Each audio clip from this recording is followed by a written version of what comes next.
Buhay OFW, walang pera. Oh, sige, mapunggot ka. Naka-YouTube ka nga. Napunggot. Kadugtong ko mamaya hasa. Ano, pagkain natin.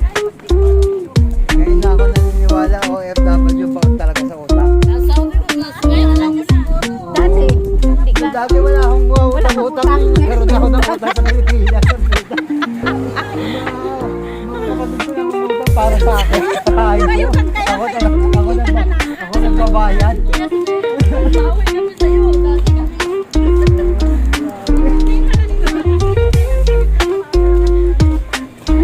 Dito, sige, salita na kayo.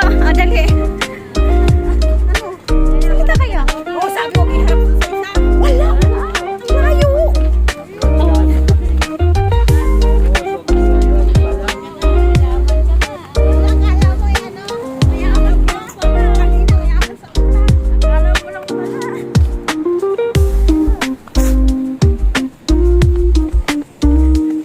Sino ba may utang?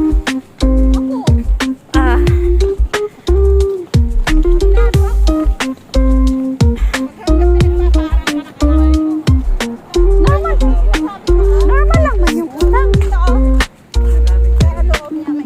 May ano? May?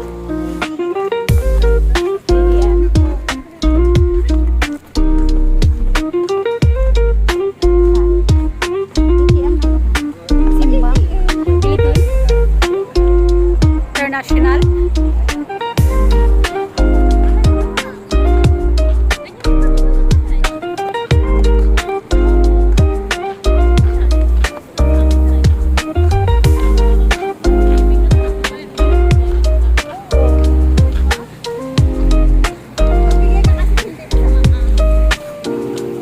Huwag ka na magbigay. Pag simpat ka nilang pera, sinabi ko wala kang pera, sabi ko madami.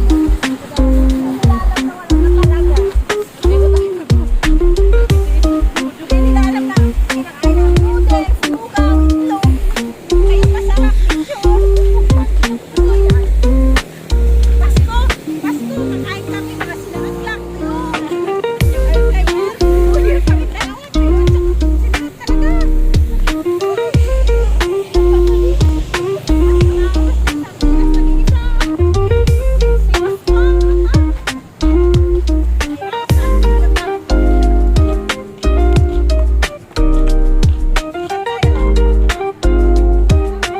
Yan, Joy. Packaging name. Tayo rin, ka na bibili natin.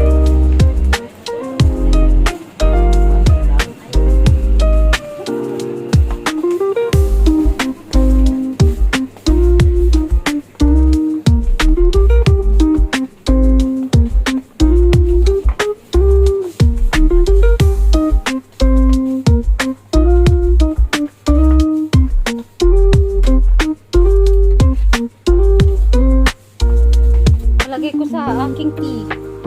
Sa aking tea. Titi. Titi. Dapat sa pagkarayang ito.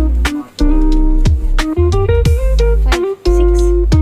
Good day. Full cream. Full cream? Wala bang ano, low fat? Low fat. Ha? Walang packaging tape?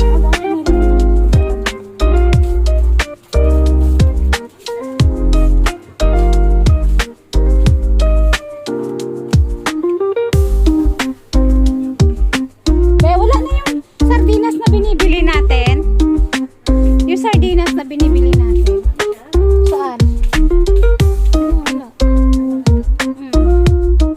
Isa? Nandyan? Ano lang nandyan? So ano? Parang Masarap ano, ata. sa Pilipinas yung sabi sa bahay. Oo. Masukal gani. Fried sardines. Masarap kaya. Fried sardines? Eh, mahal. 420. Kaya ang mahal. Ito kasi yung Sa pagkarayang, nasa 450 ang isa. yun ang binibili namin. Wala eh. Sa PKK meron.